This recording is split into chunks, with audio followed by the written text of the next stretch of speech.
By the way, Mr. Gatsby, I understand you are an Oxford man. Not exactly. Oh yes, I think you are an Oxford man. You went there. Yes, I went there. It was in 1919. I only stayed there 5 months. That's why I can't really call myself an Oxford man. It was an opportunity they gave to some of the officers after the armistice. Open the whiskey, Tom. Wait a minute, I want to ask Mr. Gatsby one more question. Go on. What kind of row are you trying to cause in my house anyway? He isn't causing a row. You are causing a row. Please, have a little self-control. Self-control? I suppose the latest thing is to sit back and let Mr. Nobody from nowhere make love to your wife. Well, if that's the idea, you can call me out. I know I'm not very popular. I don't give big parties. I suppose you've got to make your house into a pigsty in order to have any friends in the modern... Your wife doesn't love you. She's never loved you. She loves me. You must be crazy. She never loved you.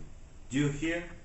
She only married you because I was poor, and she was tired of waiting for me.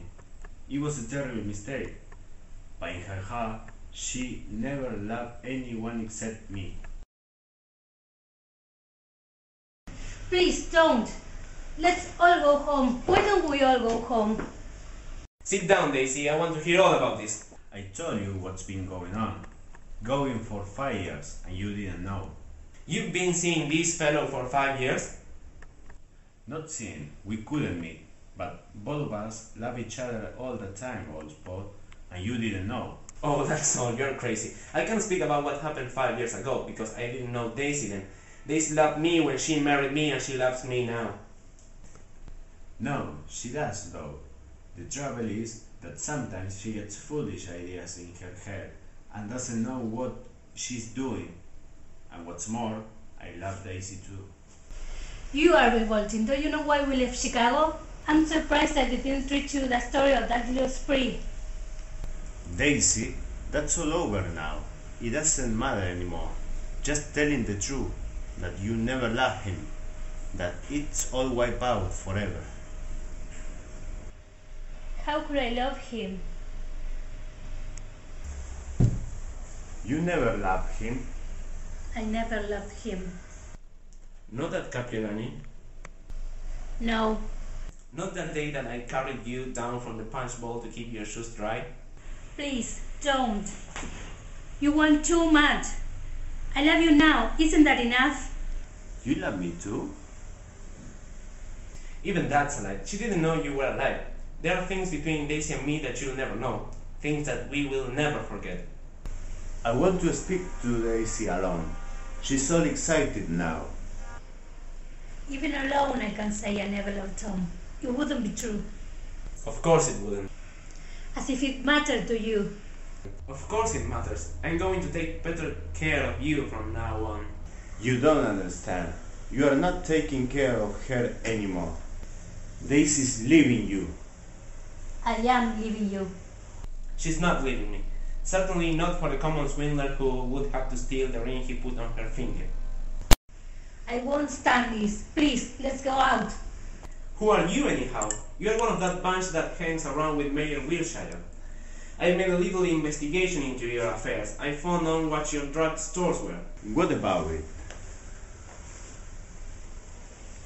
But I guess your friend, Walter Chase, wasn't too proud to come in on it. And you left him in the lurch, didn't you? You let him go to jail for a month over in New Jersey. God, you ought to hear Walter on the subject of you. He came to us that broke. He was very glad to pick some money, old sport. Don't you call me old sport. That drugstore business was just small change. Gatsby began to talk excitedly to Daisy, denying everything, defaming his name, against accusations that had not been made.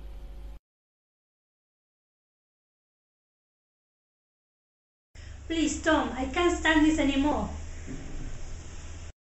You two start on home, Daisy, in Mr. Gatsby's car.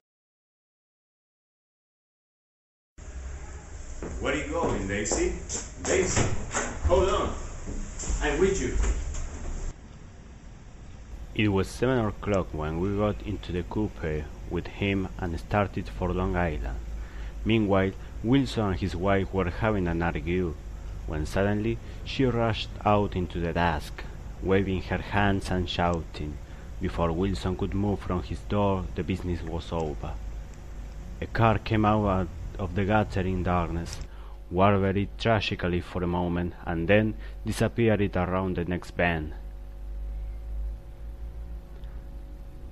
Nick, Tom and Jordan saw 3 or 4 automobiles and the crowd when they were still some distance away. We were told that a yellow car, a big yellow car, had hit Myrtle. After listening to it, Tom walked quickly over to Wilson, and standing in front of him, seized him firmly by the upper arms. He told him all the truth, and then Tom carried Wilson into the office, set him down in a chair, and came back. After having arrived to the Buchanan's house, I asked Tom for a taxi and waited outside. Suddenly, while walking slowly down the drive away from the house intending to wait by the gate, I heard my name, and Gatsby stepped from between 2 bushes into the path. He told us the truth we didn't know. He told me that it was Daisy who was driving the yellow car.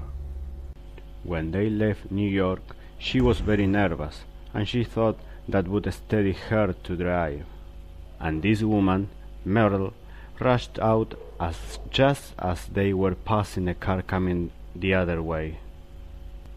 It all happened in a minute, but that seemed to him that she wanted to speak to them. She thought they were somebody she knew. As I tiptoed from the porch, I heard my taxi feeling its way along the dark road towards the house. Gatsby was waiting where I had left him in the drive.